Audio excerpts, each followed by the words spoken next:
Today is the day that we actually get my softbox lights out. We dust the dust off them because unfortunately it is still winter, and that means that there is hardly any daylight for me to film. So I have to resort to this. Basically, I can't film after work at the moment in broad daylight. So we are just making up with these lights instead. Hello everyone, it's Meg. Welcome to a new video. Today I'm going to be talking about 10 books that I want to read in 2025. I have done these videos in the past, and usually how they roll is whatever number the year currently is. So this is 2025.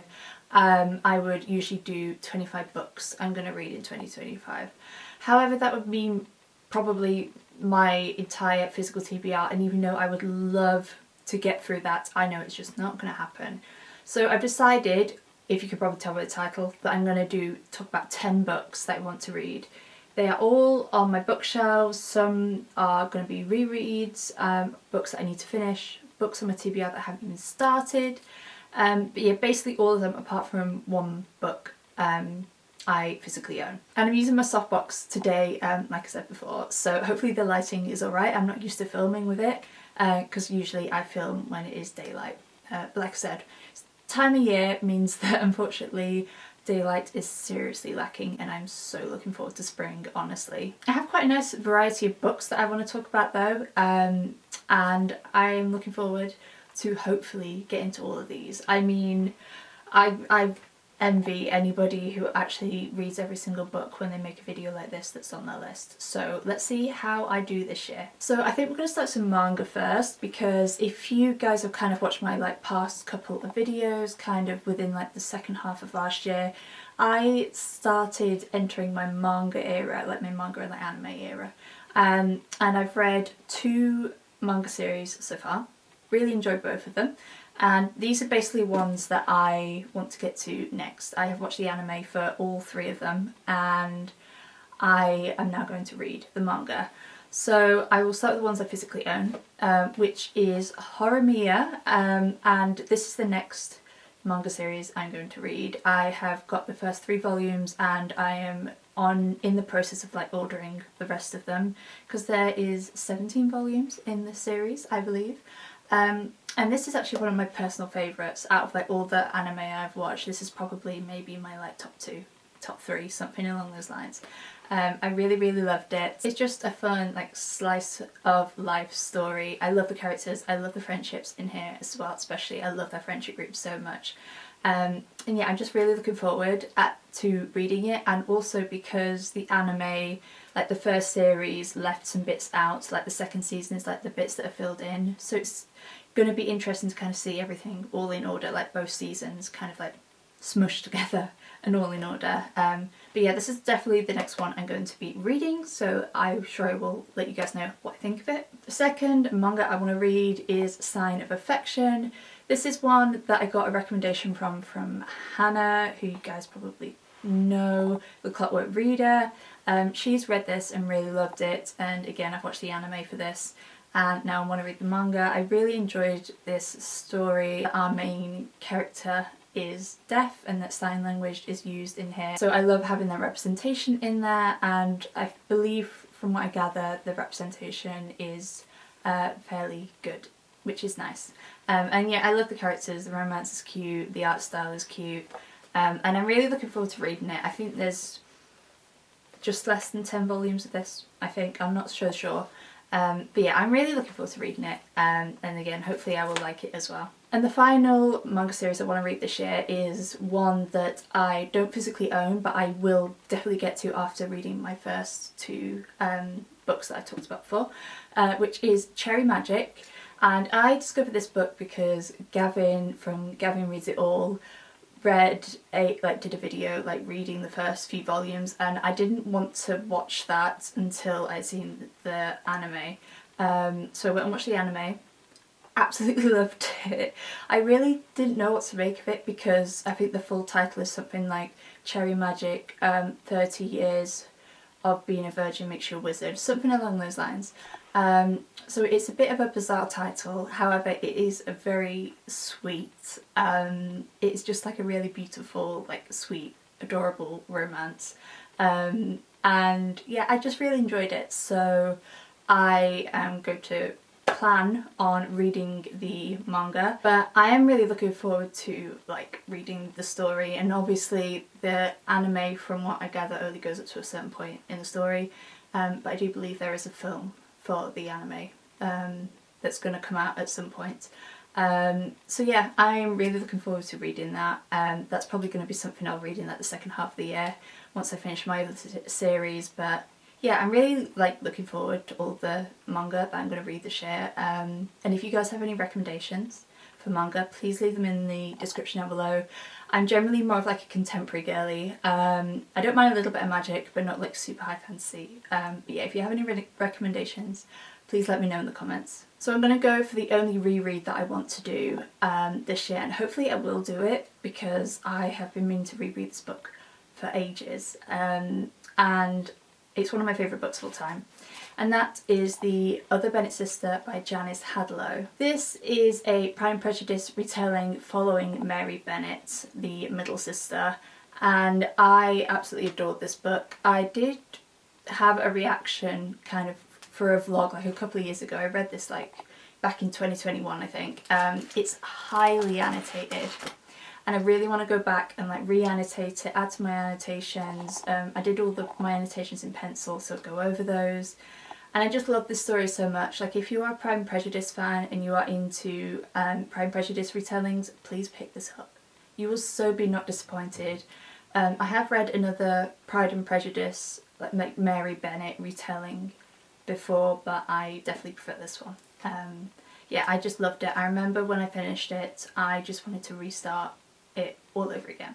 So yeah, I love this, and like I said, hopefully I will get to it soon. And it's always nice to have like a reread. There's like a comfort kind of thing on these lists. So yeah, hopefully, like I said, I will get to it this year. Next up we have Lobster by Holly McNeish, and I have technically started this. I am actually like nearly halfway through, but I stopped reading it in the summer, not because I wasn't enjoying it, I just have other books that I was reading at the time. And this is like a mixture of like prose and poetry.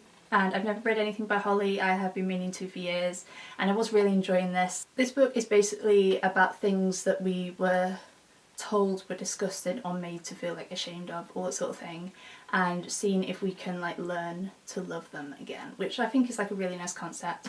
And yeah, like I said, I was really enjoying it, and I do need to finish it. I think it's because it is non-fiction as well, and I don't always read non-fiction very quickly, but I am enjoying it, so I definitely want to finish this at some point this year. In the line of kind of like the poetry era, I definitely need to read more poetry this year because I have not finished a single poetry collection last year, which is absolutely appalling as somebody who considers themselves like an amateur poet. So this is definitely one that I'm going to get to because it's on my TBR, and it's one that I'm most looking forward to, which is The Air Year by Caroline Bird. And I've had this for a couple of years now. I got it when I was in Bath, and I've heard nothing but good things about Caroline Bird. Every time I do a workshop, she is mentioned, and she's very well celebrated, clearly, in the poetry community. And I have always wanted to read something by her because of this, so I haven't started this yet. I have read the odd poem by her from when I've done like writing workshops and stuff like that. But yeah, I am very much looking forward to getting to this. It feels like it's kind of spring vibes to me, I don't know why. But yeah, I definitely want to get to this soon because, like I said, I really need to read some poetry. Next up we have Hood Feminism by Mickey Kendall, and this is a book I wanted for ages. I actually got it for Christmas from my sister, which was very kind of her. This is one of the, I think it's like the second like non-fiction on here, including Lobster. And I have just heard nothing but good things about this book, and I love reading books on feminism, whether it's like fiction or non-fiction, and I love to educate myself so I can obviously have better conversations and better knowledge as well that I can kind of share with other people.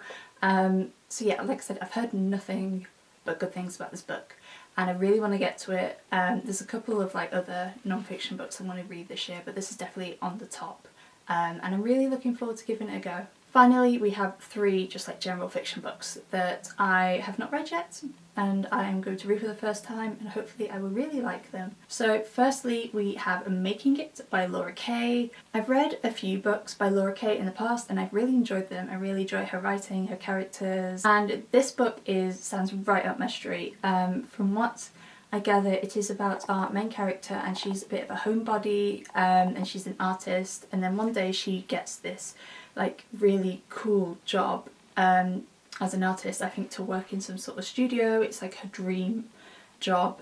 So basically it means that she has to move out of her house with her parents and move in to like a new city, and it's just about her kind of stepping out of her comfort zone, and it's obviously got art and there'll be like friendships and relationships tangled into it. It's also a queer book, and yeah, I just really enjoy Laura's stories, and like I said, this is definitely a story up my street, so I'm definitely looking forward to giving it a go. Next up, we have Tomorrow and Tomorrow and Tomorrow by Gabrielle Zevin. This has been out a couple of years now and I've not read it yet. I've heard genuinely nothing but good things about it. But usually when a book is like super popular, it scares me away a bit. Depending on the book as well, because sometimes I don't think I'd like something if it goes really popular. However, I do want to give this a go, and I have the audiobook for it because Spotify do audiobooks now. So I think I'm going to give that a go and see what I think. I know a bit about it. It's about 2 people and I think they meet in a hospital when they're younger, and then it's about their relationship, and it has gaming in it. Don't know much more than that, to be honest with you. But yeah, like I said, I want to give it a go and see what I think. And I very much enjoy the cover as well. And the last book I have on this list is How Should a Person Be by Sheila Heti. And I bought this when I was in Edinburgh last year. If you want to watch that vlog, I'll link it in the description down below. But I've never heard of this book before, and when I read the blurb on the back, it totally intrigued me. So it's basically about a main character called Sheila, and she's in her 20s, she's married, and she suddenly decides that she's hit a brick wall and she doesn't like the life that she's got anymore. So she decides to kind of befriend this painter, and she basically goes on this like self-exploration journey, and she is also a playwright, so there is a bit of multimedia in here as well, and yeah, I'm just really looking forward to it. Like I said in like previous videos and in the past, I love stories where there is like people in like their 20s like trying to figure their life out, as somebody who is in their 20s trying to figure their life out. Anything I can relate to is a big comfort to me, so I'm looking forward to reading this. I haven't heard anything about it, so I hope I really enjoy it. I guess we shall see. Those are all of the books that I want to read, hopefully, in 2025. I hope you guys enjoyed this video. I feel like I had quite like a variety, like a nice variety of books and like genres and all that sort of thing. I guess we will see by the end of the year, maybe do a review or something and see if I have read all of the books that I have talked about in this video. Let me know in the comments down below what book you are planning to read this year. I would love to know, and also let me know which book you think I should start, like out of all of these. I'm not quite sure yet. I guess we will see once I get past the book I'm currently reading. So thank you guys so much for watching. If you like this video, please give it a thumbs up and subscribe if you have not already.